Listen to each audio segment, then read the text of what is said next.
All right, what we gonna talk about? Curtis Samuel? I'm playing. We ain't got to talk about Curtis. My Curtis Samuel take is already out there. I was this close to drafting Curtis Samuel. Who'd you take? I couldn't help myself. I took Wan'Dale Robinson. Actually, you know what? Somebody ended up taking him and drafting him actually in the 20th round.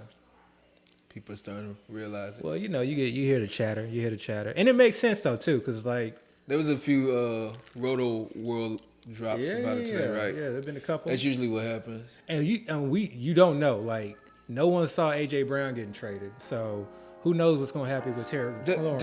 Didn't I put that on the list? What if Terry McLaurin is traded? Yeah, but I wanted to separate those. No, I'm not saying we got to talk about it. I'm just saying, like, that's a possibility. I don't think it's high.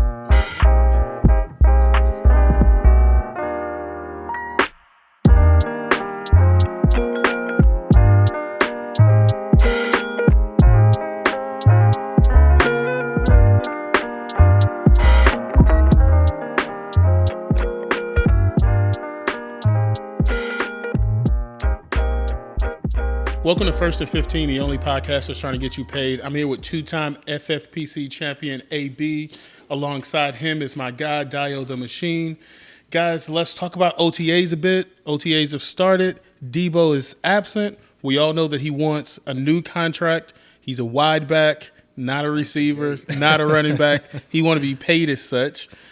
How are you guys preparing for a potential Debo trade or for him to truly hold out? I think when you look at the boards right now, you look at the ADPs, I feel like you're not getting much of a discount, at least based off of my personal rankings. He was someone that I think a fair amount of the fantasy community has been looking at as a regression candidate, and not in a good way. So, he scored on a number of, long TD runs, passes. It was just, it was a bit out of proportion. Not to say that it's not possible that he can't repeat, but the likelihood is low. And then you add in the change of quarterback, and that for me, that's the biggest thing.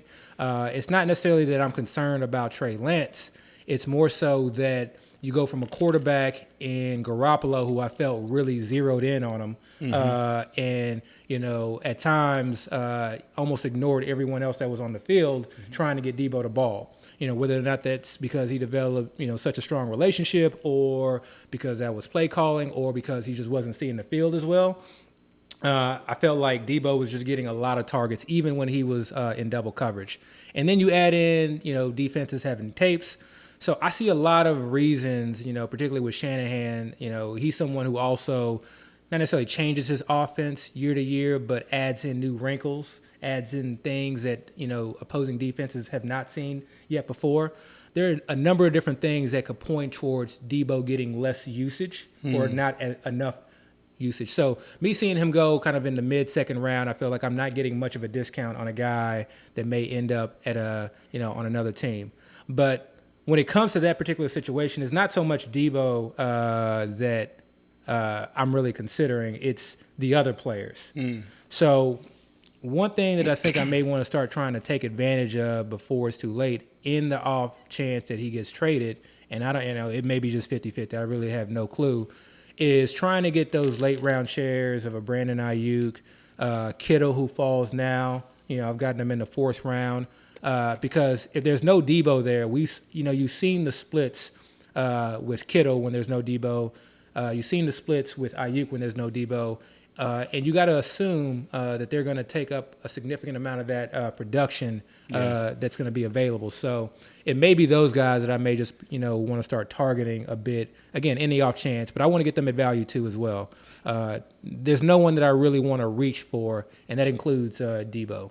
Dale, how are you preparing for, Debo potentially being traded? And one, do you think he's going to get traded, or do you think that they're going to pay him? I don't know. That's a good question. Do I think he's going to get traded? I think it's probably still 50-50. And a month ago, I would probably said I think he's going to get traded more 75-25. So it's definitely kind of moved towards the San Francisco staying side a little bit. But honestly, at the moment, I would say it's 50-50. From all the tea leaves or things that have been reported, it sounds like, they're actually now communicating more so than they were before when he kind of had his heels dug in a little bit. But I still haven't seen any, strong reports saying, hey, Debo has decided he no longer wants to be traded. Yeah. I will say I recently saw a report where the 49ers said they're not trading him or it would be stupid to trade him. John Lynch, so, yeah. I mean, it's obviously a two-way street to trade a player.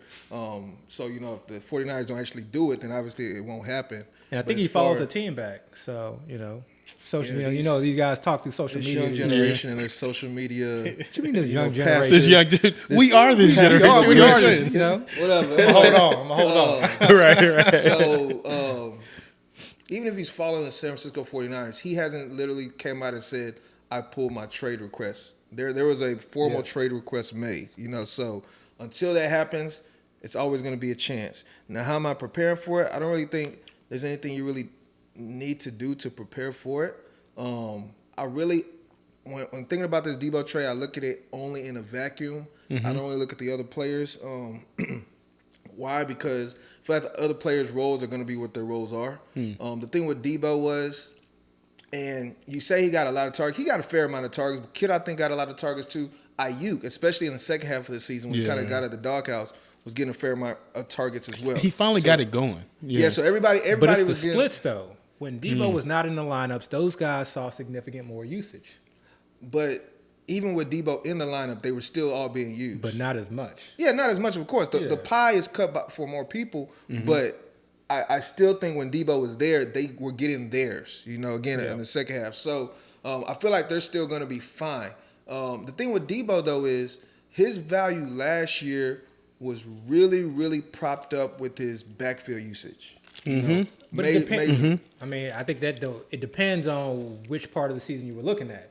Because there was a part of the season in the first half where he dominated through the air. And then the second half, I think it probably correlated with Mitchell getting injured where he dominated on the ground. That first half for the season where he dominated through the air, I don't even think he was wide receiver top 10. I think he was doing well. I think he was wide receiver. I don't know. I don't know. I do believe he was doing well, but I think once he started becoming a running receiver, that really shot his value up a lot because he was getting those goal line touches, which are money touches for a typical running back. But that takes me to the next thing. If Debo is traded, shouldn't we value someone like Elijah Moore? Mitchell more so. All right, so than we necessarily value Brandon Ayuk and Kittle. I do believe so, but let me finish my thought real quick on Debo. One big aspect about the trade request that's been reported is he doesn't want to be used as much as a running back. He wants to kind of be used more as a traditional receiver. I think regardless of whether he's traded or if he stays, if wherever he ends up this year or this football season, if they decide to actually acquiesce to his request, then his value is going to drop to me, like just off top. So if his value drops to me off top, where people are valuing him right now, I don't feel comfortable taking him there. Okay, that's number one. Number two, if he's not being used as much as a running back, you say Elijah Mitchell. Yeah, we can assume that. But one thing, and I've been burnt on this so many times, and I'm not going to allow myself to be burnt on this anymore. One thing we can say about the 49ers is the way they use their backfield can be unpredictable. Not only from season to season, but sometimes from week to week. Yeah. So, we can say, that means it's Mitchell. Yeah. But it can also be the rookie, Tyrion Davis-Price. It could be Jeff Wilson. Yeah. A couple different who's been in the news recently. So these were Debo's stats to start the season, receiving stats. 8 targets, 6 reception, 98 yards. That was week 2. I don't have week 1 for whatever reason. It's not pulling up. But he scored 32 points, and the majority of that was through the air. Week 3, 10 targets, 5 receptions, 52 yards. Next week, 13 targets, 8 receptions, 156 yards, 2 touchdowns. Next week, 9 targets, only 3 receptions, 58 yards. Next week, 11 targets, 7 receptions, 100 yards, and a touchdown. Next week, 9 targets, 6 receptions, 171 yards. And again, 9 targets. So there was a portion of the year where he just dominated as a wide receiver. And I think a lot of that I didn't say he didn't dominate. That was like wide receiver No. But I'm not saying numbers. he didn't dominate. What I'm saying is once he became a running back receiver, his value shot up a lot because not only was he be getting the receiving statistics, he was now also getting running back statistics because he was getting those goal line touches. But we saw his receiving decrease when his. It doesn't matter. It doesn't matter if his receiving decreased. It was supplemented by how much value he got from that running ability. But what I'm saying is, his overall points per game were probably about the same. Whether it was the first half of the season or the second half of the season. I'm not talking about points per game. All I'm referring to is his value. His value increased because now you weren't just saying, "Oh, I'm just getting his receiving use." Now he became a player where he got running back use and receiving use both on high levels or high shares. He was basically taking away goal line touches from the typical 49ers running back, the incumbent. Yeah. So again, if that part of his game is gone, he could still be a high-end receiver, yeah, but do I see him higher-ended or more higher-end than Tyreek Hill? Do I see him if he's getting that many targets per game, if he's getting 10 plus targets per game, 9 plus targets per game, yeah. I think he's worth it, but I don't think he's going to get that many targets. I won't say I don't think. I don't know I'm how not many sure. targets he's going to get. All I'm saying, his value now, if I know I'm not getting him as a running receiver, I don't value him as high as because I think where he's valued now in the draft world, they're valuing him as if he's the same player as he ended the season last year. And lastly, this is my take on the San Francisco 49ers backfield and Kyle Shanahan. I don't think, whether he wants a RBBC or a workhorse, I think ideally he has one guy, and then he has some guys behind him. We had this argument last year. I remember. So he has one guy. When that guy gets hurt, he wants the next guy to step in line, and that next guy may become the guy for the rest of the year. Mm-hmm. Okay. And I think when he opens up training camp, he's not looking at someone as the incumbent starter. He may have a favorite based off of what somebody did last year or based off of what his comfort level with that player, but it's basically open game. If that player does not live up to his expectation in training camp, then the other guy may come. So that, to me, there's a couple different things. One, he seems to not want to throw to his running backs a lot. So I think you got to be careful where you take his running backs regardless of who it is. But at some point, it's still a value because I think it's still worth having a running back from that backfield. So I like being able to attack both of them. I'm fine if I can get a Mitchell in like a 6th round and then get, Tyrion Davis like in a double-digit rounds. If I can get a lock on that backfield or what I perceive the likely lock, I'm good with that. And if it ends up being Trey Sermon, then so be it. Like I said last year, I do believe they're a team that likes to use multiple running backs. I know you don't agree with that, but I do believe they're a team that does. And I believe they're a team that if they had backs available to them, they would utilize them. I do feel like they are a team that can pass the ball to their running back when they decide that's their game plan. Don't forget they still have Jermichael Hasty, who is their receiving back, who got a fair amount of work last year. So, don't ignore that. That's just another player in the room that's an option for them. They still have Trey Sermon, who they used, what was it, a 3rd-round pick on last year? Mm-hmm. You have the rookie who they used a 3rd-round pick on this year. Again, Jeff Wilson's still there. They're a team where last year it was really hard for us to determine what they want to do because everybody was just getting hurt. Mostert got hurt week 1. Trey Sermon, he just sucked, but he also was hurt during training camp or whatever. So, he really wasn't even being able to get implemented in the team. So Jeff Wilson got hurt. So, we'll see what they do this year.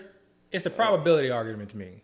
Could Jeff Wilson be the starter? Could Tyrion Davis be the starter? Could Trey Sermon be the starter? No, I think the starter is Mitchell for sure. But the starter is Mitchell, so I'm willing to take that. What I'm arguing is, the starter nominally is Mitchell, but I feel like if all the backs are available to use and healthy, but there were times when they were healthy and they rode Mitchell. Even in the playoffs. Last year they were all hurt at a certain point. Literally every single running back. There were times where the other players, when Mitchell came back for the playoffs, Wilson was healthy.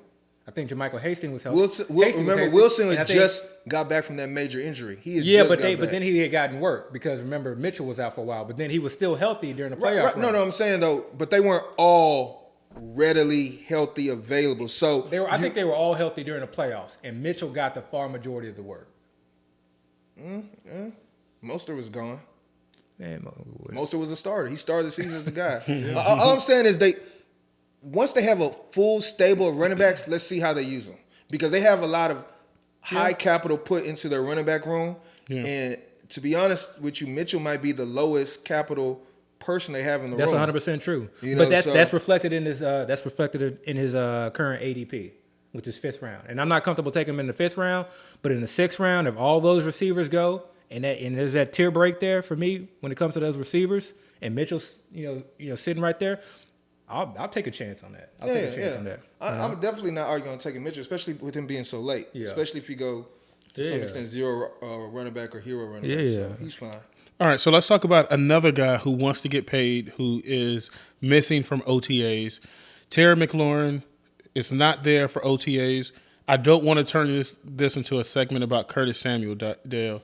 So let's talk about Terry McLaurin. I do not want to turn this into a topic about Curtis Samuel. Curtis Samuel. You know what? Forget it. Let's just go there. Does this increase Curtis Samuel's stock? If T-Mac is traded, of course. Yeah, it does. Actually. It does. Actually. Oh, hell yeah. If T-Mac is traded, bro, I'm going to do a whole episode. We would never hear the end. Y'all don't even come in that day. Just give me the camera. I'll do a whole episode on Curtis Samuel. I'm talking head. Run his victory laps on Curtis. You better come in with a Curtis Samuel t-shirt. Hell yeah, I have a number 10 Commander jersey on this mug. I was the one that requested for us to add this. Well, I think Abby requested to add it to the sheet, but I was the one that kind of brought it up. Yeah. And, it might just sound crazy, like Terry McLaurin getting traded. Hell no. Everything we've heard from all parties have been like, it's just really working out the numbers. It's all going to eventually get worked out and blah, blah, blah, blah, blah. But what is our motto? Stay ready. Stay ready, yeah. Blase. And if you want to truly stay ready, you have to be open to all possibilities. At the current moment, the facts are, he's not attending OTAs. Mm-hmm.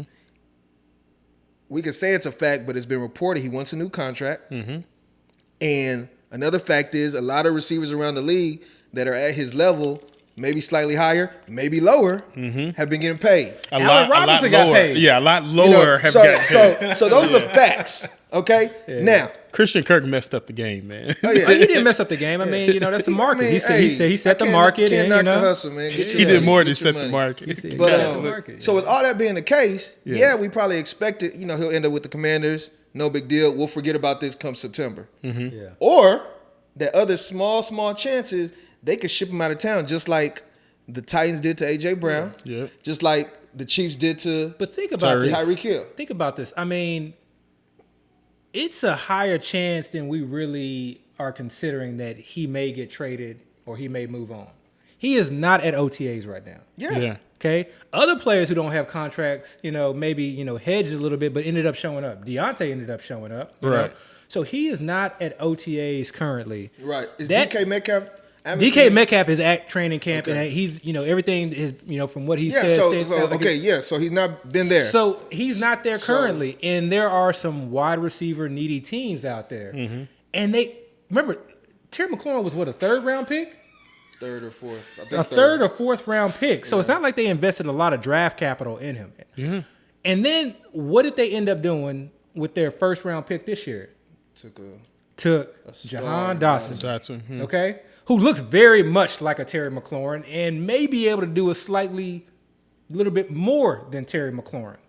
We'll see. Jahan Dotson looks good to me. To be determined. And then you got Curtis Samuel coming back healthy. Your boy. So they still got options. Diami Brown, who's a 3rd round pick last year. Yeah, exactly. So don't forget about him. They re-signed McKissick. Okay. Mm-hmm. They have Antonio Gibson, and they drafted Robinson. Mm-hmm. Okay, well, maybe capable. Wentz is broken, but hey, look, this could be the Wentz's year if in the right. I can see it. Yeah. I could see. I could see him really doing well this year. So they have options. So if Terry McLaurin is asking for Tyreek Hill type money because he feels like he's a young superstar who's maybe not on the rise, or AJ Brown, Devontae Adams money. That's still way up there because based off of his age and his current production, if he's asking for that type of money, who has the highest? Is it Adams or Hill? No, Hill. Hill has the highest, right? Adams, then Hill. Yeah, he can't go to the very top, but maybe he can ask for the second amount. Yeah, they may feel like he's not worth it. And if you're an organization, and we've seen what these organizations have done, Green Bay had no issues moving on from Devontae Adams. Yeah. Kansas City Chiefs had no issues moving on from Tyreek Hill. So who is Terry McLaurin for Washington to have no issues moving on for him, especially when they spent, I think they, correct me if I'm wrong, they moved up to get Jahan Dotson. No, they moved back. They moved back. Okay. Moved But back either a way, couple but he was like the spot. second wide receiver off the board, essentially. No, he's like the 4th or 5th. Okay. Well, either way, he's in the first round. What they He's say, first round. what they say is they wanted him. They never even brought him in for a draft workout or anything. They were just so confident. That's showing they confidence. actually, wanted him. Yeah. So, and to me, he's five. I like Jahan Dotson a lot. 5'11", 4.4 speed. Catch balls all across the field, and he's got this like savviness to his game. He knows how to get open. He knows how to separate. There's a lot I like about Jahan Dotson, and you're already kind of hearing, again, it's OTAs. We're just in May. You're hearing that he's working a lot with Carson Wentz. And Carson, one thing I do know is I think you do want the, whoever the number one is there. So I still will take some shots at McLaurin, especially if you fall into that 5th round. I think that's a good spot for him. I don't like going in the 4th round with the uncertainty, but I'm also going to have quite a bit of Dotson and now Curtis Samuels as well. So this is the way I see the situation. Number one, talking about McLaurin, if he stays with the Commanders, his value is what his value is. The way he's being drafted now is of the assumption he's going to stay with the Commanders. Yeah. So it's fine. If he's traded to a team, the team that he's trading for likely gave up a good amount of capital. And number 2, the reason they're trading for him is because he wants to get paid. So most likely they're going to pay him. So if they're going to pay him, I think they're going to use him as well as a number 1 wide receiver, if not more so than the way the Commanders are going to use him. So his value actually might be a little bit, underrated. Yeah. No, that's a good discussion. I think, when it comes to like wide receivers changing teams, I think there's always been a lot of discussion. I think maybe a lot of people, and I may be wrong with this, but I feel like the majority feel like, okay, wide receiver changing team. There's a bit of hesitation there. I feel like people never really draft them where, at their peak where they were with the team before. But I think if you look back, I feel like it's one thing if a wide receiver is signed in free agency. It's another thing, like you mentioned, if a wide receiver is traded and a team had to give up significant assets. Because like you said, they're tied to that player now. Right. They had to give up a lot of capital, draft and dollars. Right. And I think in most of those situations, I wish somebody would put out a stat for this, but I feel like in most of those situations, it ends up being that wide receiver excels. An easy example, examples like Diggs, Deandre Hopkins. Yeah. There are situations. So when I see a player, get traded and they giving up, especially if they're giving up significant draft capital, I don't shy away from those situations. I still evaluate the situation, but I don't shy away. So in this scenario, the only likely scenario is either that he plays with Washington or he gets traded. So like to your point, like his value probably should not change much. If anything, you might be getting a discount on it right now. Yeah. But my other thought about the whole thing is, and this is probably my belief, or other people probably share this or whatever, but I do think we're starting to get into an era where teams are like, okay, almost like the way they treat running backs, we're not going to pay this wide receiver that wants all this money.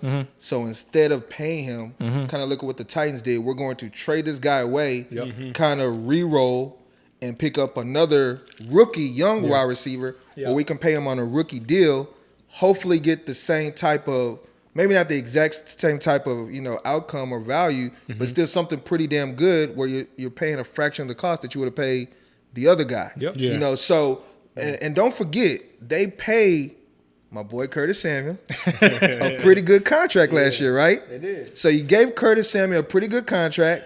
You just drafted a rookie wide receiver in the 1st round. Yeah. And now you're going to now give McLaurin all this money? I'm not saying it's not possible, but that's a lot of money invested. Why don't you talk about all the kind of reports that have been coming out of camp about Curtis Samuel? Go ahead. You've been posting them in the thread. Yeah. So But I haven't been paying attention because y'all know with me, I'm already confident in Curtis Samuel. Yeah. I don't need something, but I posted something today, and I think the one I posted today was they were talking about how he's an integral part of their offense. Yeah. He kind of makes the offense go. You can use him anywhere. Do you think he was that lining up in the backfield? He's lined up as a running back. Do you think coaching staffs and teams do that when they are stuck in difficult contract negotiations with a guy. No, I don't like think the coaches Terry McLaurin care to be able to say, whatsoever. hey, like we can move past. No, this coach. I mean, I don't think the coaches worry about they the brought him contract. over from Carolina. They worked with him in Carolina, and he had a good year when he was with Carolina. Like Dale said, he's had a lot of injuries.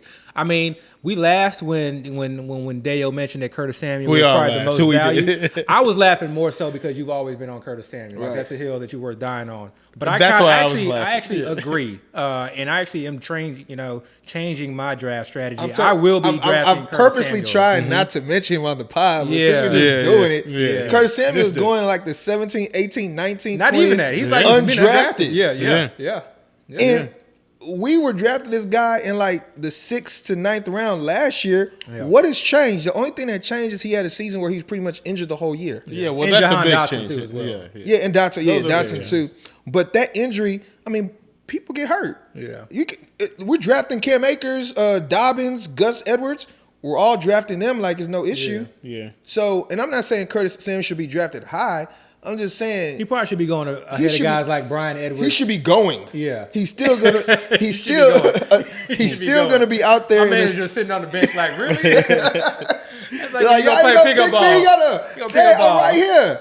Oh, he's standing there with his own basketball, just like right. So I mean, he's just so much of a value to me. Yeah. And I'm drafting him. I'm not really gonna try to convince anybody because I know how everybody feels about him. But again, I feel like he's just out there, just chilling. There's a path. It won't cost you anything. And on top of that, you can probably grab Dotson too. Yeah. And almost have that whole kind of wide receiver 2 potentially. Yep. Wide receiver 1 locked up for the Commanders. That's what my man should have done.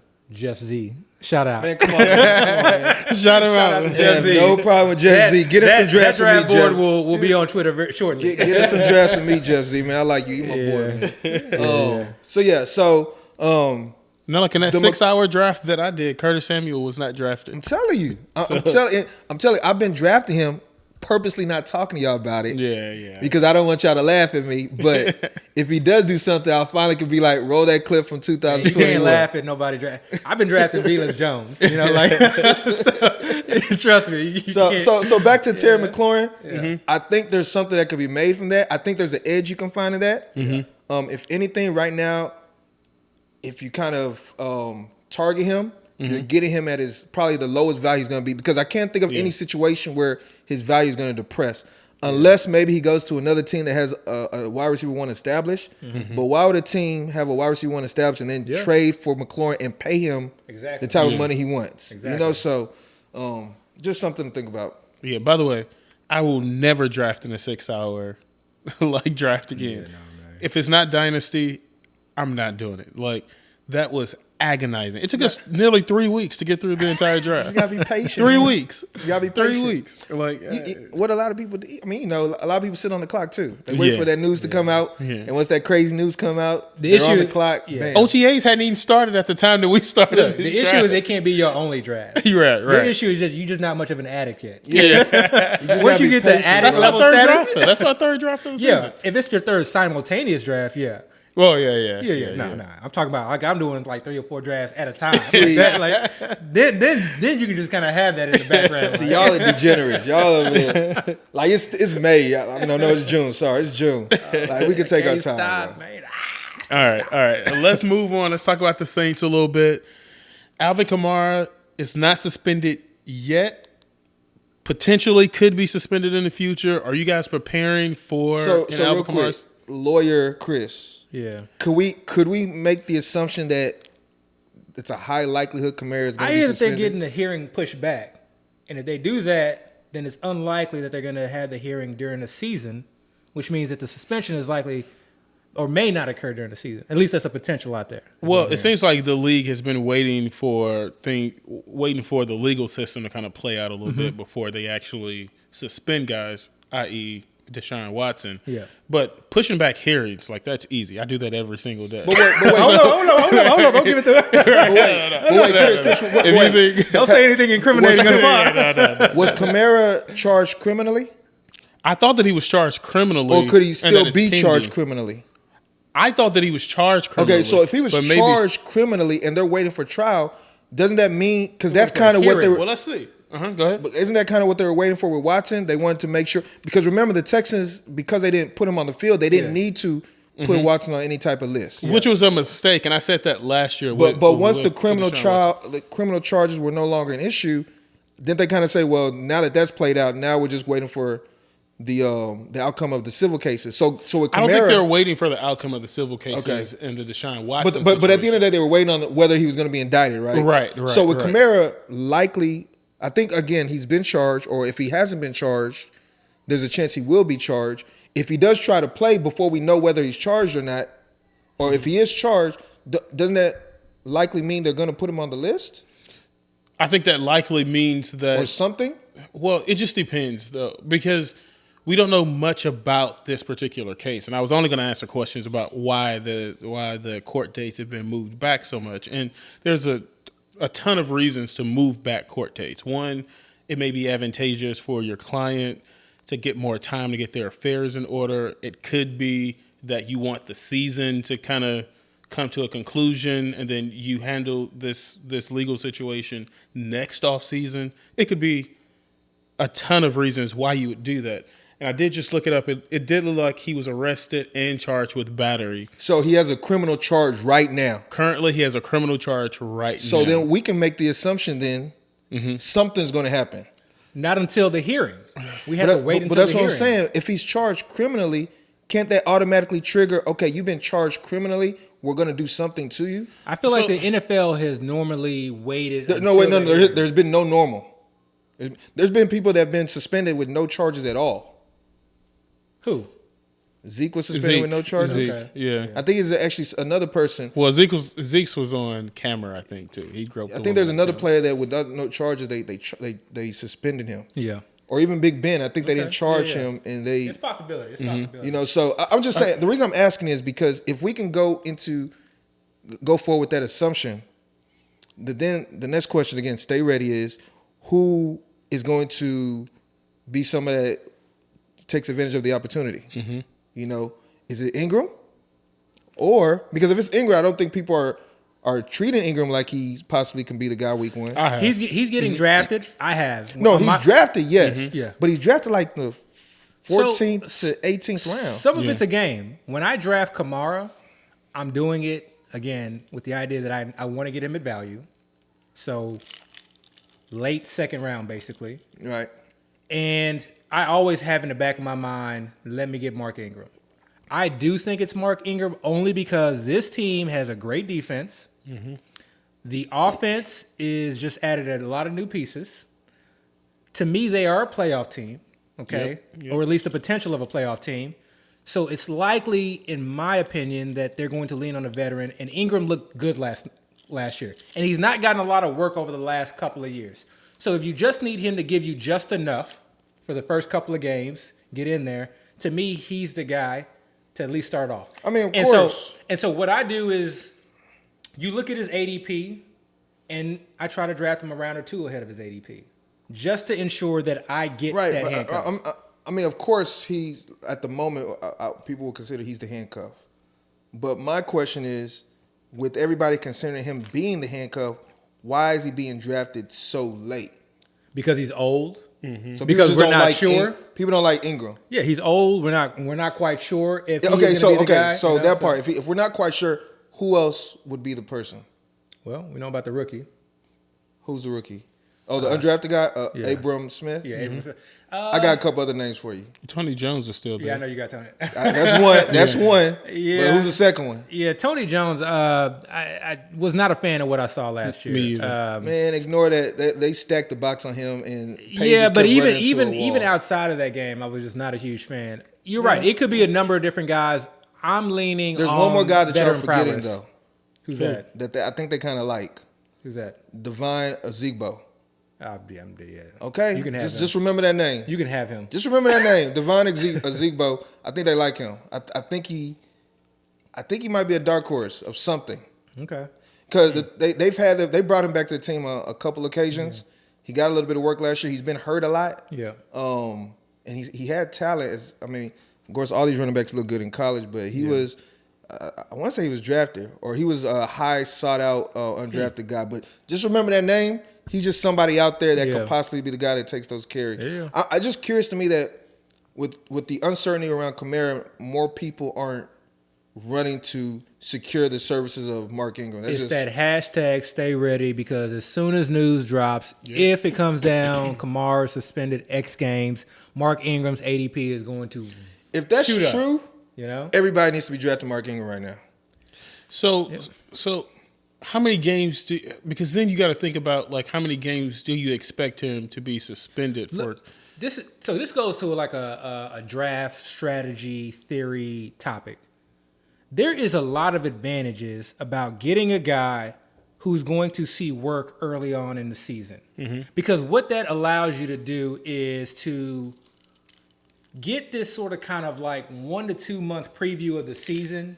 It allows you to attack the waiver wire, and it allows you to build your team for the long run. That's true.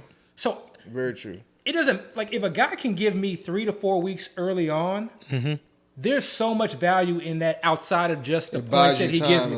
It buys you time. Yeah. If I get a free preview, that is huge. That's true. There are a number of guys out there that I'm targeting for that very reason. And I will overdraft them.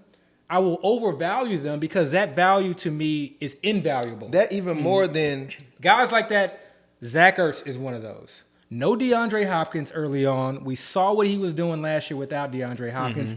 And then he still will probably have some value after DeAndre Hopkins. Yeah. You know, there's a lot of opportunities or a lot of options. If that's true, then Mark Ingram's value should even be more higher than even what I'm saying now. Because, again, if we expect Kamara to be suspended, it's at least going to be for one game, right? Most likely 2, 3, 4, you know? So Mark Ingram is exactly what you're talking about right now. Somebody that you can put in your lineup. It's going to give you starter minutes. And also buy you time to find somebody else for later. Those guys are huge. You can start your season off like that, especially if you do something like 0 RB. You know, those guys, you know, just get you far along enough to where you can kind of set your. Let me ask a question about the Saints. Who do y'all think is going to be the starter at tight end? Ooh, I think it'll definitely be Troutman. Troutman? I don't think Hill. If it's Hill's coming off an injury, number one. I don't think he can block like Troutman. That's the issue. So having a guy kind of come on and off the field, I think Taysom Hill will be playing a little bit of tight end, playing special teams. If it's Troutman, couple packages here and there, then I mean I wouldn't be against drafting him at the very end of the draft just to see. And they got weapons because he was drafted high. Yeah, we all assumed he had talent last year. Yeah, it's not like the talent was just zapped out of him. You don't know what they'll do this season. You know they have a different guy calling the plays. They might say, hey, we got this Troutman guy that I like. Let's feed him. And Troutman will probably be free. Yeah, he is free. So just something I'm thinking about, especially in a tight end premium league. Juwan Johnson? Nah, forget about that. It just didn't work out. Fool me once. It worked that first week. All right, so let's talk about the Broncos a bit. Broncos now have Russell Wilson at quarterback. There has been this crazy thing, like, I don't know how to value Courtland Sutton and then also Jerry Jeudy. Like, who's going to be the receiver one? Who's going to be Russell Wilson's favorite target on the Broncos? How do you guys, separate the two? And do you think that there's any separation between the two? I'm like avoiding this situation. And I don't think it's wrong that people are attacking Courtland Sutton currently. I think he's ahead of ADP. I think people are kind of, maybe in their mind viewing him as a DK Metcalf, a larger target based off of his previous, a couple of years ago, what he was able to do on film. And then, Jerry Jeudy is not following, far behind. And both of these guys, I think, are going, for the most part in the 5th, late 4th, early 6th round. So, they're valuing them as if, okay, we're looking at maybe 2 wide receiver 2s, maybe 1 high end, maybe 1 low end, maybe 1 with the potential to kind of really creep into that wide receiver 1 status, which I don't think is an issue.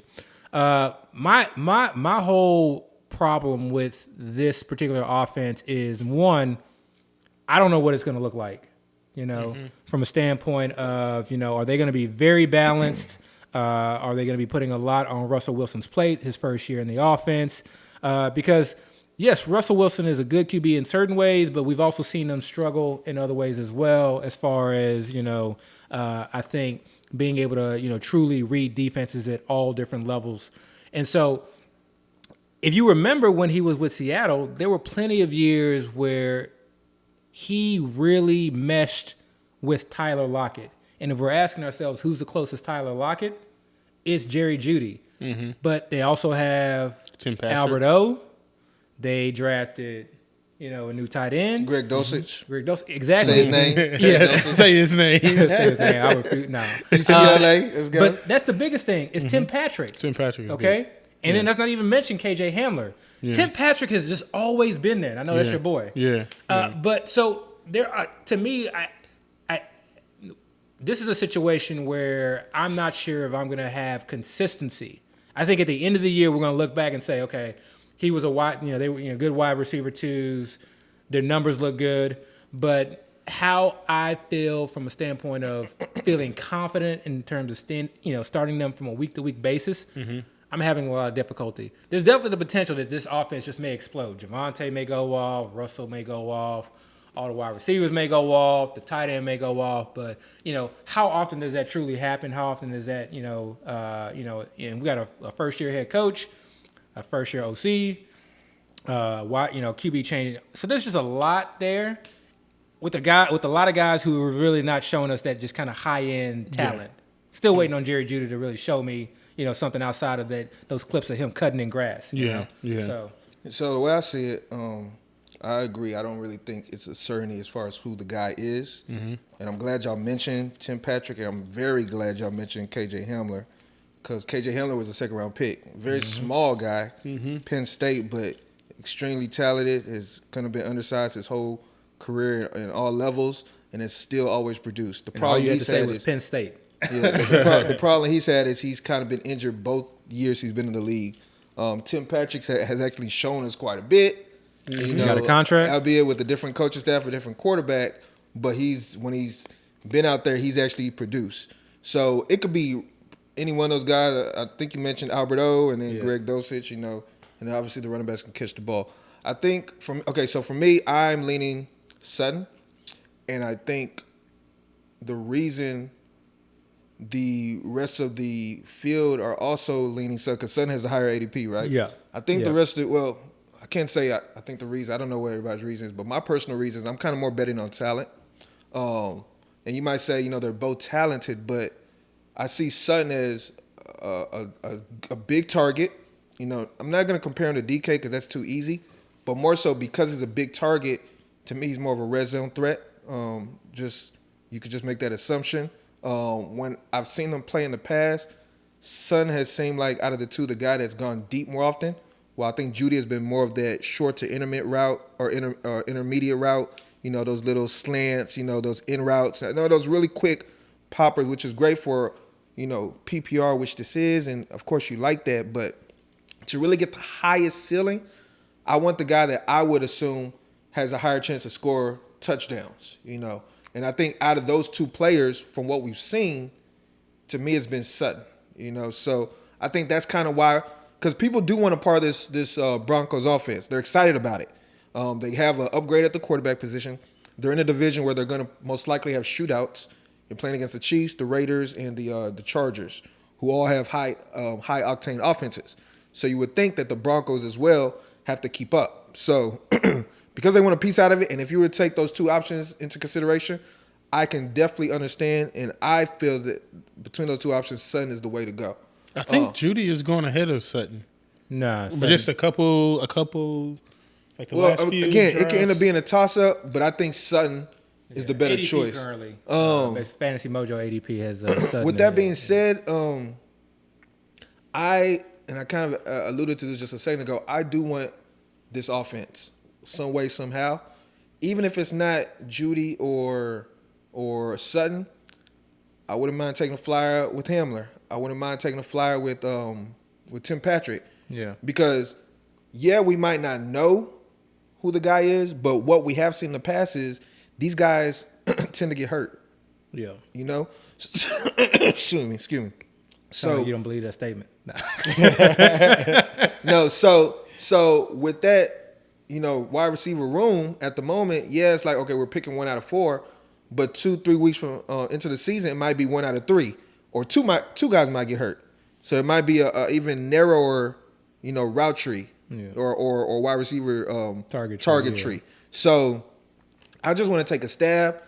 If I hit, great. If I don't hit and they're nothing, I can drop the guy and pick up somebody different anyway. So I think I'll be underweight. I'll try to probably get a Sutton, a Judy share here and there, but for the most part, I'll be underweight. But I think the guy that I'll be probably targeting will be Tim Patrick. Is kind of a hedge on that. So, and that's one thing. By the way, one thing you mentioned, Russell had a good connection with Lockett. I think he had a better connection with Doug Baldwin. Let's not forget that. Yep. That time period, Doug Baldwin was dominating. I don't know who. It's that deep ball, and I haven't seen and again, they've had bad QB play in the past. So, but you really haven't seen that deep ball from Jerry Jeudy. Oh yeah, with Jeudy, yeah. Yeah, you've seen it from Sutton. You've seen him being able to target, and this is another year removed from the ACL. So if there is a player between Sutton and Jeudy to me it is going to be Sutton. Yeah, I feel like for that very reason. Jeudy, I haven't been all that impressed with in terms of what I've seen thus far.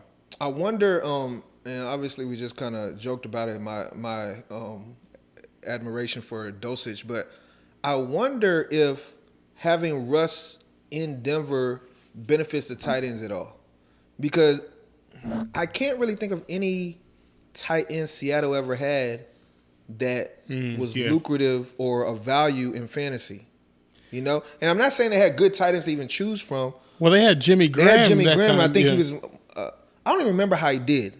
I think maybe he was catching a touchdown, but he wasn't special. He wasn't the same Jimmy Graham that he was when he was with the Will Saints. Dissly, he did his thing a little bit, but that was kind of hit and miss. I mean, but I think it's more dependent on the head coach and the offensive scheme. Than, we can assume that. I'm just saying, from what the information we have, I don't recall a Seattle tight end really flourishing with Russ. So, if you take that and then you take, Nathaniel Hackett coming over from Green Bay, then, there may be enough there to say that maybe we leave the tight end room alone, because between Albert O and your boy, them potentially splitting receptions in offenses that have historically, or in a QB that historically has not really targeted the tight end all that much, maybe it's not worth it as far as and if that's the case, I'm seeing Albert O being drafted a lot. I will have 0 shares of Albert O. Yeah, I get it. The idea.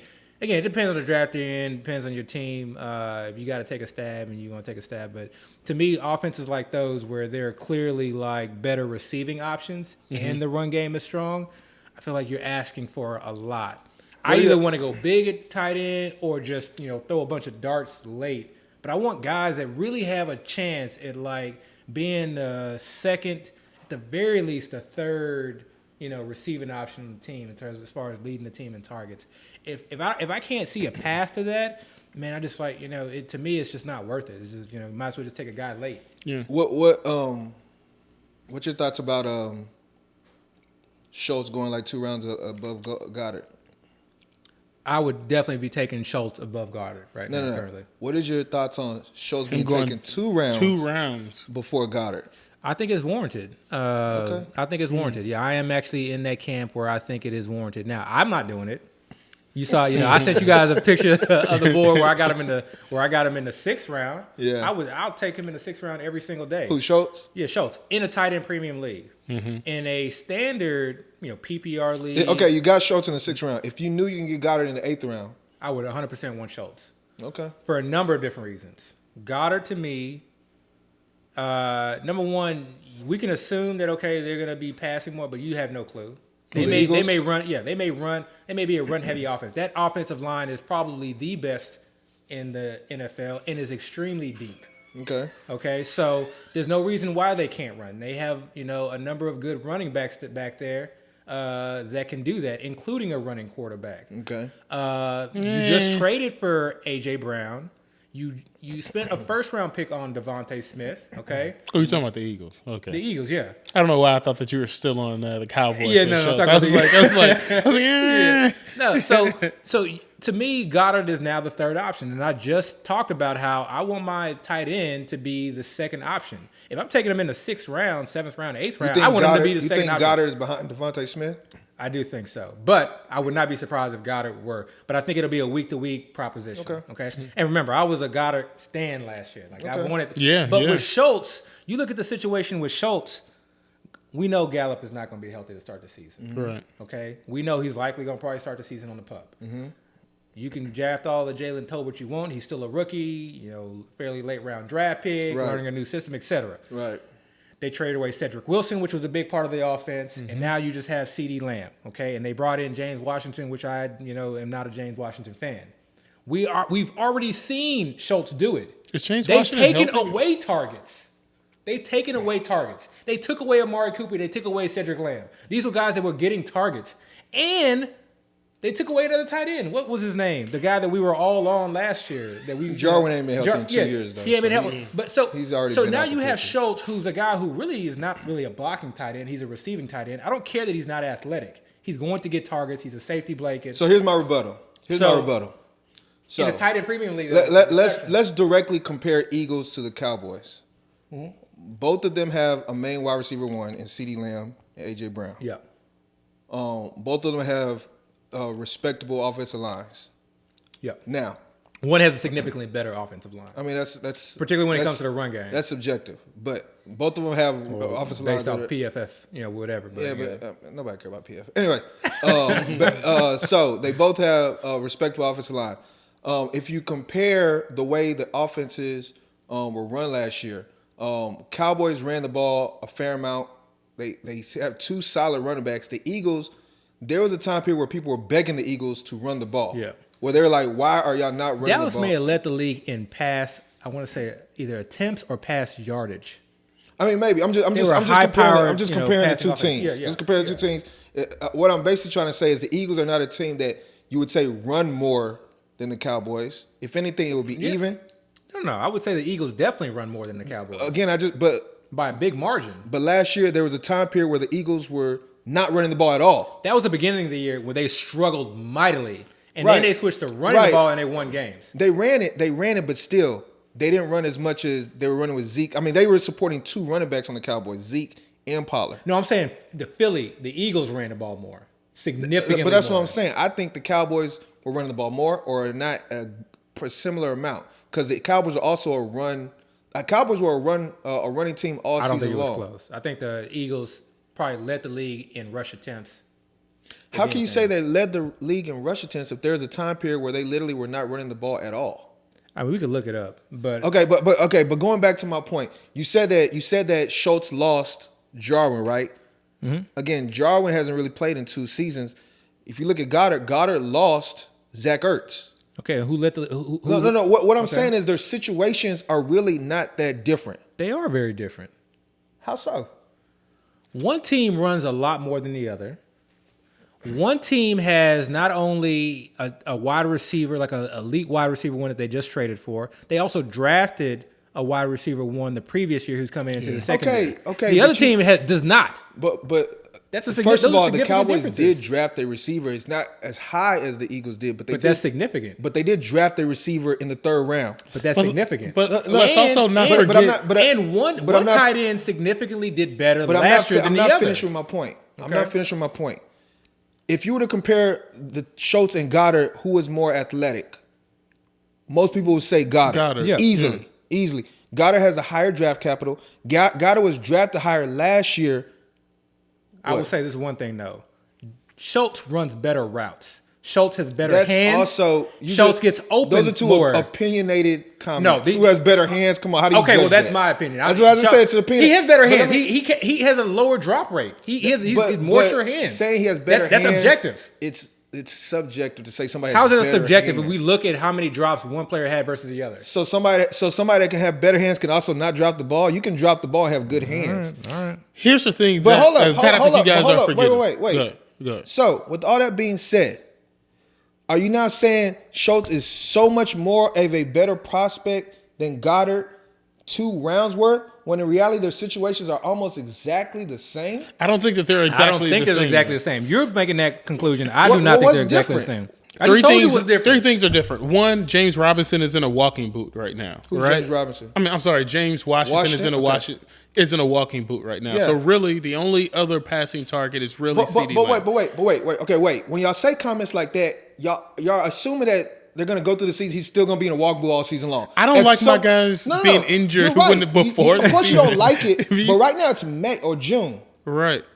If I was to tell you he's healthy by August, are you going to say that's not possible? It's a long football season. Does James Washington equate to Devontae Smith? I'm not saying it equates. I didn't say that it equates. There's always going to be somebody better than the other. I'm not saying that they're exactly the same. I'm saying their situations are similar. Y'all talked about being a running team.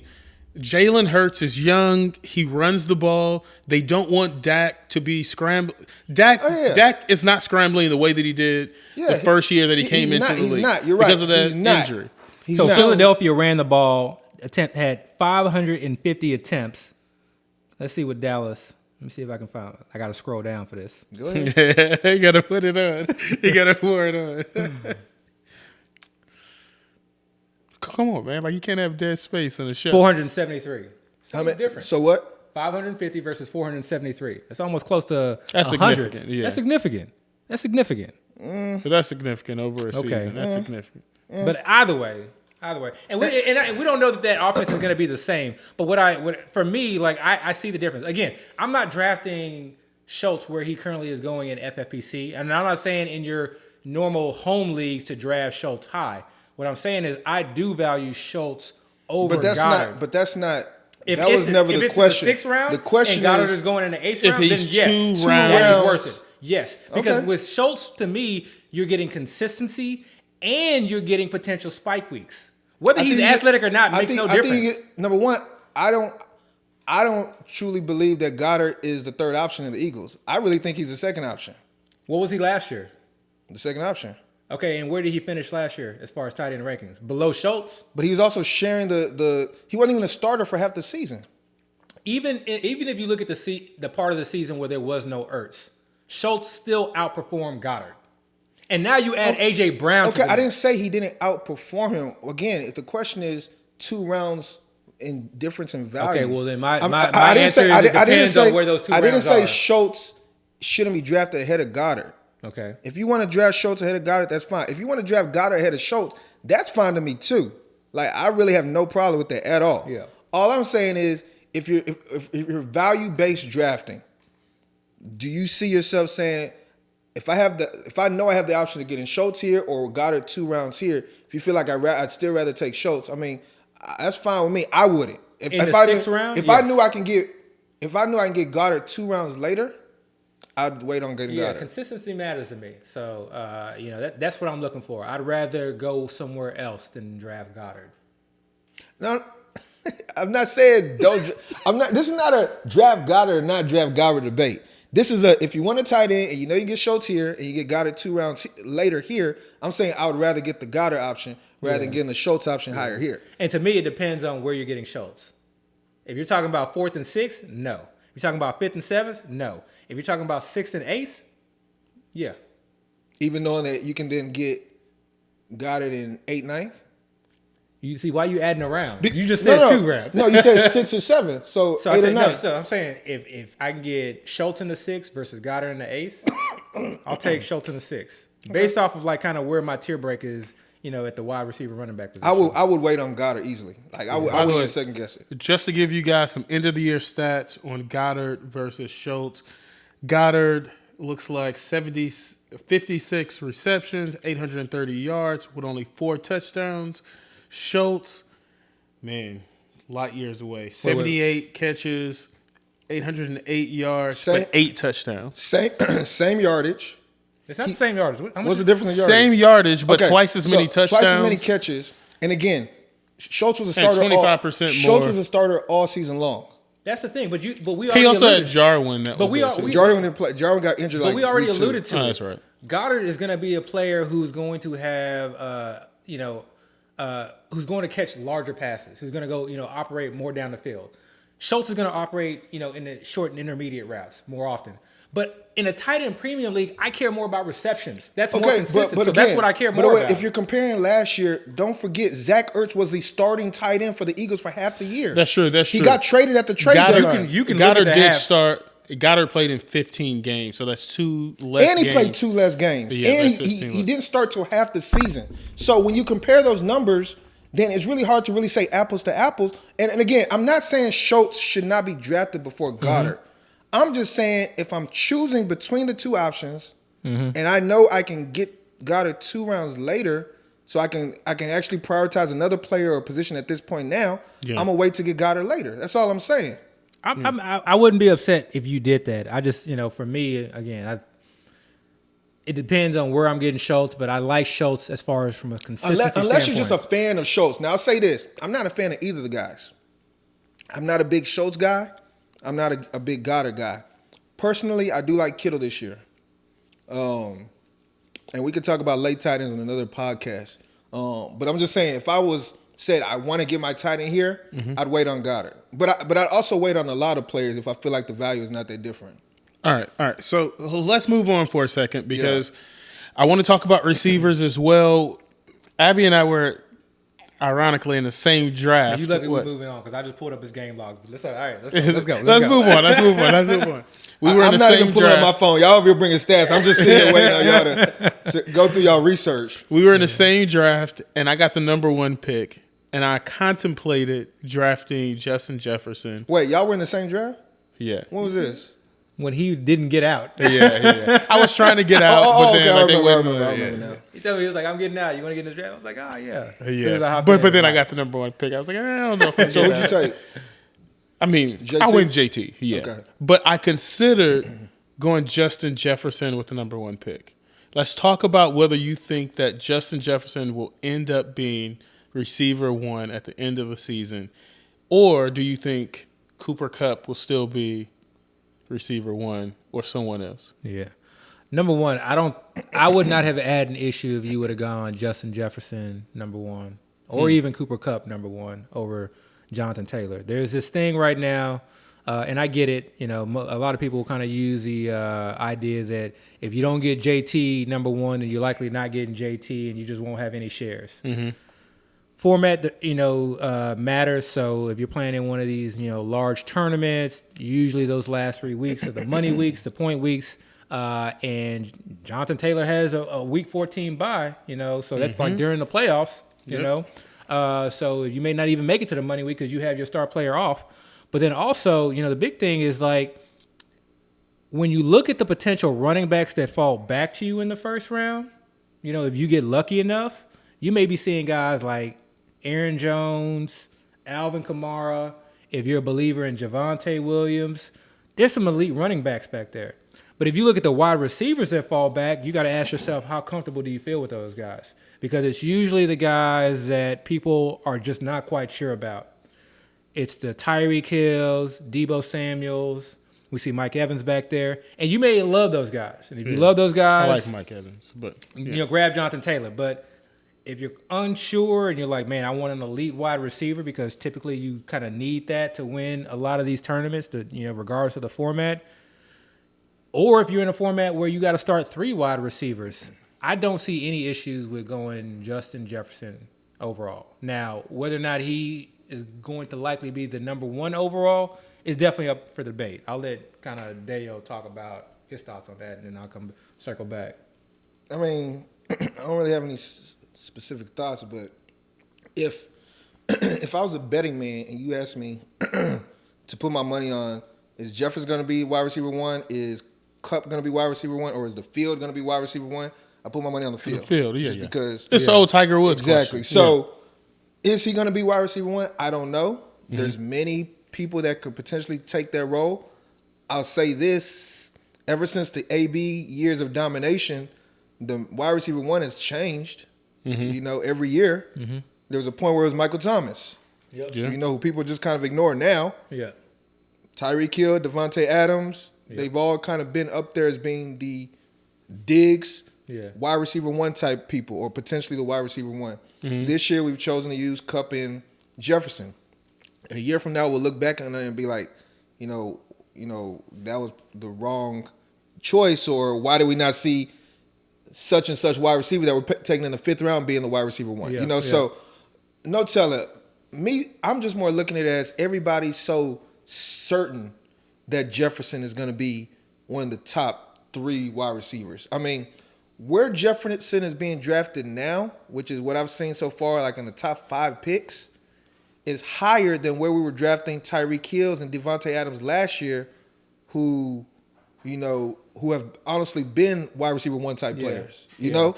So it's almost like we're valuing Jefferson higher than what we were valuing those type of guys. Yeah.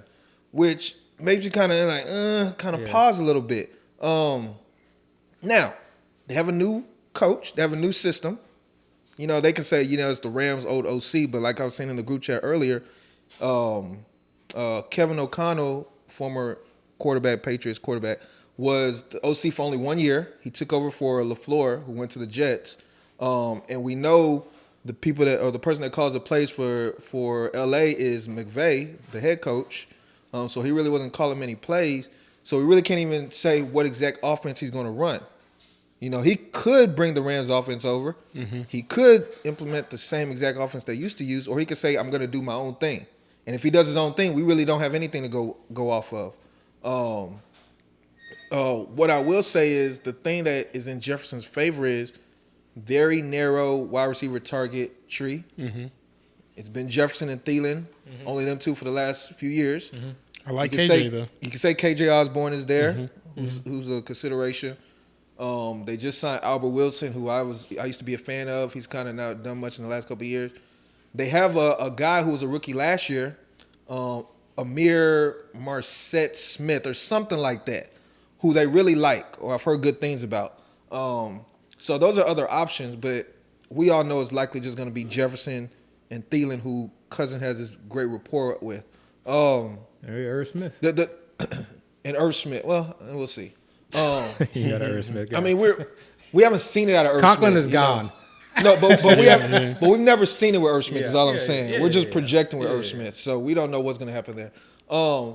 So I mean, the thing that's in Jefferson's favor again is the target distribution. Most likely, most of the targets are going to him, and the other targets are going to one other guy. So if you had to pick a guy, who would you pick to be the wide receiver 1? Yeah. I mean, I don't know. I don't do that. Gun to your head, you got to pick a guy. If you're on the clock, you're on the clock. You got to draft a wide receiver 1. Who are you drafting? I'd probably take a running back or a tight end. No, come on now. You had to take a wide receiver. Okay. So wait. Somebody's asking I'm you for going to answer that question. I'm going to answer that question. question. I'll answer who I'm going to take, but that doesn't mean I'm guaranteeing that guy's going to be the wide receiver 1. Okay. The person I feel like has the highest chance. Stop hedging, man. Yeah. No, the person I feel like has the highest chance is Kupp, because we've seen it. Okay. That's good. Kupp had one of the greatest seasons I've ever seen. And he goes too. Right. Look, I don't think people are necessarily overvaluing Jefferson. I think people are moving wide receivers. I think more people are wanting to go 0 RB, anchor RB, or overvaluing wide receivers. So you're saying the position as a whole is shifting up, is what I think. Okay. Because it's Jefferson, Kupp, Chase in the first, and then sometimes Diggs, sometimes CD, Devontae. That's fine. I guess all I'm really saying is I'm always a little bit leery when I feel like everybody is thinking the exact same thing. Because then I feel like when people do that, they start ignoring any kind of like alternative views on things. Like it's almost like, here's a red flag. I'm not even trying to pay attention to that because I'm so sold on my stance. And I think that can be very, very dangerous. I don't want a number 1 pick because I know, given as much volume as I play, I have to go Jonathan Taylor just to have exposure. But I really don't want it. Partly because give it to me if it's PC, I'll take it. I don't want it because number 1, like the players that kind of come back, like I love being in the middle. I love being like, I feel like if I had 2, 3, 4, like that's just better than if I had 1. I feel like what you're left with at 1, for me, based off of my rankings and my tier, is just not as good. It's still good. You maybe I want to have 1, but I'd rather have and I'm just not that confident that Jonathan Taylor repeats as the number 1 overall running back. Jonathan. Yeah. So your issue with Justin Jefferson, as far as like people are so certain, I have that same issue with Jonathan Taylor. Mm-hmm. Yeah, Like, I I'm agree. nowhere near as certain that he's the number one, and I have no issue with anybody taking almost anyone over. I agree. Over And I guess Jonathan we can literally switch this exact same conversation to Jonathan Taylor because Yeah. it's really the exact same thing. Yeah. The only difference though is Let the man fall, Jonathan man. Let the man Taylor. fall. Jonathan Taylor was running back 1 last year. Yeah. He did it. Cup was wide receiver 1 last year. Golden State. That's losing. crazy. I'm sure. Cup was wide receiver 1 last year. He did it. Jefferson has not done it yet.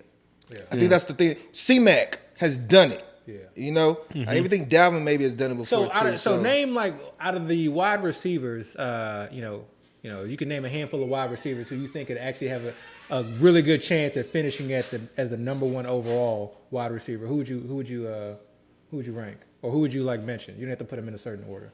Honestly, Yeah. every wide receiver 1 on the team. What do you mean, Honestly, every team's wide receiver 1. So like 32. Yes. This man, Come on. But y'all know that's how I think, though. Y'all I know see, we don't like it though. I don't like the way you think. whether you like it or not. Because realistically, that's how I think. you don't rank them on. You choose one before the No, other. I mean, right? I will obviously rank him, which I feel like has the higher odds. But Okay. but Who he has has the who higher I think odds? can. As Who is the far as a high- okay. list, Who has the higher odds? I top said three. Cup. I said Top three. Cup. Top three. Nah, give me like 5. I mean, I can't really give you 5 because I see somebody like a Tyreek Hill as the same as I see somebody like a DK as the same as I see somebody like a Dig because all these are their wide receiver 1. So all that has to happen is the team has to pass more and concentrate the targets more because I feel like they all have the talent. Yeah. Like I said, Michael Thomas was wide receiver 1 4 years ago. I think you need a couple of different things to be wide receiver 1. Yeah. One is you need to be in a good offense. I feel like if you're not in a good offense, Okay, I'll let you finish, but let me say this one thing. yeah, Regardless of what your list is, every year we've ranked a guy as the wide receiver 1, and that guy didn't finish his wide but receiver every 1. year it comes from a top offense. No, I'm not saying it didn't. I'm just saying that who we see going into seasons being wide receiver 1s Yeah. since the AB years has not ended up being the wide receiver 1. so usually- so it can be so many. It can be so many different options. It could be, but since the AB years, it's pretty much been a player that's been in an offense that has been productive, basically top half, top quarter almost, top third of the league. Someone who's going to see a lot of targets, and you got to basically get lucky with touchdowns to some degree. Yep. Some of that luck is Yeah, but designed everything you're based saying- off of play calls. Some of it's based off of skill, and some of it's just based off of just fluke. But everything you're saying right now, I mean, let's look at the most recent. But there's a lot of Let's look at DK the most- Metcalf doesn't fall in. But let's look at the most recent example. Yeah. Everything you're saying right now, did we see all of that in Cup last year? No. He's in a Cup good was- offense and he got targets. Yeah, but nobody was saying there's a chance Cup could be wide receiver 1. We were drafting Robert. Yeah, but he was in a Robert good Woods offense, though. ahead of. There are a lot of people, like you mentioned DK. But the DK point is not in a but good the point offense. I'm making is all these guys, if a situation turns out a certain way, have the ability, or let me not say ability, but the opportunity to be at the very top of the echelon at the end of the day. But certain guys have a higher percentage of that. But we happening. don't know that. We didn't know Cup was going to get what he got until the season started to play out. If he wasn't in a good offense, he would not have gotten that. But what I'm saying is we didn't know Cup was going to get what he Agreed. got until Agreed. it played out. So if Agreed. we put ourselves in the seats a year ago, looking at Cup, we could say everything you just said about Cup, but still nobody was saying, you know what, there's a chance he could be the wide receiver 1 this season. 100% agreed. Nobody was saying it. Nobody was saying anything about Debo as far as him being 100% a agreed. top But you know guy. what you're not going to do? You're not going to draft DK Metcalf in the first round. Yep. I mean, So I'm asking probability what you but think. I'm not even drafting Jefferson in the first round, honestly. Okay.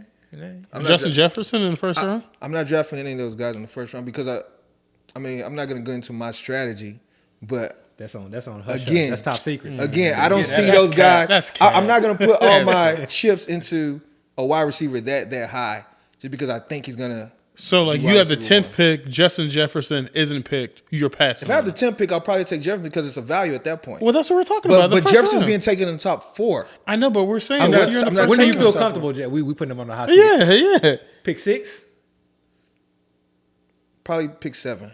Pick 7. Okay. Yeah. Okay. And Probably that's pick 7. I mean, I think like So you're not. Wait. So if you're taking him pick 7, then how many receivers do you have ahead of Jefferson? Man, let's not give him. We're not giving. That's out what I'm rankings. saying. This is not a ranking episode. No, but again, the point I was making is I'm not taking a wide receiver that high that I'm not certain on, and there's very few wide receivers I'm ever certain on. Yeah. At the moment, the only person I'm certain on is Cup because I saw him do it months ago. I saw it happen. Yeah. You know, everybody else, there's a chance. Because honestly, I can sit here and be like, if we find out Michael Thomas is healthy, there's a chance he could be, because we've seen him do it. Yeah. Not a chance. What I like with you Jefferson, can say that, but we've seen him do it is all I'm saying. Yeah, what I like that was with a different offense. Yeah. So. What I like with players like Justin Jefferson, Cooper Kupp, Stephon Diggs, and I'm pretty much going to just like leave it at that. Those guys provide consistency. Mm-hmm. There's continuity in the quarterback, and they have potential for blow up weeks. And they all, to me, have the potential to be upside wide receiver ones. And then everybody after that, to me, has question marks. They could be the potential wide receiver ones, but I don't feel comfortable taking them there. So that's typically when I go right. It's all it gets to a point where it's all about your confidence in it. Yeah. Mm-hmm. But regardless of your confidence level, if a guy that you were not confident ends up becoming the wide receiver one, it's not going to extremely surprise you, because you're going to be like, it could have happened the same exact way we saw Cup last year. Quite honestly, I feel like anybody that's going in the first round, you could take at 1, you could take at 2, you can take at 3, all the way to 12. Oh yeah. Like I'm like if someone were it's just to about the way you want to build your team. Because anybody in that first round could lead the league in overall point scoring. You know, we all have our guys. Like I have my guy who I just like can't stop drafting, and we all have our guys. And like I'm happy taking that guy, literally number 1 overall. Now again, I do volume drafting, so I'll still kind of try and get that JT share. But like when I'm going to the main events, I'm taking my guy. I'm not like that, I guess because then I don't have as many teams. I guess what I'm saying is with all these players, we can have confidence in taking a guy high, but at the end of the day, when the dust all clears and everything's all said and done, a guy that we were taking in the 2nd, 3rd, 4th round can end up becoming that guy. Yeah, but you still got to make the pick. Yeah. Of course. But then again, drafting is all about confidence. Who do you feel more confident in what you're thinking can happen will happen? Yeah. Because let's look at the quarterbacks. Right now, I think, is Josh Allen going first as far as all these quarterbacks? People are confident he's going to have a great season and be high in points. But if I was to sit here 6 months from now and say Kyler Murray ended up as quarterback 1, you're not going to be like, oh my gosh, how did that happen? Nope. Like, what the hell? Nope. You're going to say, okay, I can see that play out. Yeah. You're not even going to, bat an eye. And Kyler Murray's taking what? 5, 6, 7 rounds later. And that's a situation where, like, that ADP difference, like, is something that I pay close attention to. It's easier to do that at a quarterback position. Yeah, because you can see it easier. Yeah, you can see it easier, But, no, I mean, I think that's, that's an important approach to have as you're drafting. Like, I think a lot of people don't think like that, which is why we don't do rankings. Because you need to be able to kind of have this, mentality that, like, look, everybody's saying that JT's an overall number 1 and that Justin Jefferson's an overall number 1 wide receiver 1, but nobody's going to be surprised if that's not how it shakes out. Right, exactly. So like, and just like you mentioned before, like, and again, this is something that like is just not talked about at all. It's like the money is actually on the field. So in actuality, like what we should be doing, if we were like, just basically playing off of numbers. Bring it to me. There you go. Bring it all you wanted me to do. If you were like really into analytics and you're playing the numbers, there you go. We should be betting against the consensus rankings. Bam. There we go. And this is all he really does. There you go. This is really what he does. But really, you should be betting against the consensus ranking. Say, okay, you got JT number 1. I'm going to bet the field because historically the field wins out, especially when it comes to the RB1. Yeah. So that's why literally I don't want that number 1 RB1 And guess spot. what? And we'll go even further. Yeah. We're talking about these tournaments. If you actually do end up going with the field and and considering somebody else, then if you're right, most likely you're going to be alone at the top of the mountain because everybody else or consensus was going the typical way. Yeah. Which is man, we're giving away too much. I'm just saying. Stop. I'm just saying. Second, third level thinking. That's all I'm saying. All right. That's all I'm saying. So. We're more than an hour in, guys. I think that's gonna wrap it up this week. That's all we got this week. Please like. Wait. I think I brought him up already. Danny Gray, because we were talking about it. You brought him up last week. If Devo's traded, Danny Gray might have a nice opportunity, man. Yeah. I have no idea who that is. But I'll look him up. Danny Gray. SMU. That boy Boy fast. fast, yeah. All right. Please like, rate, subscribe. We're out.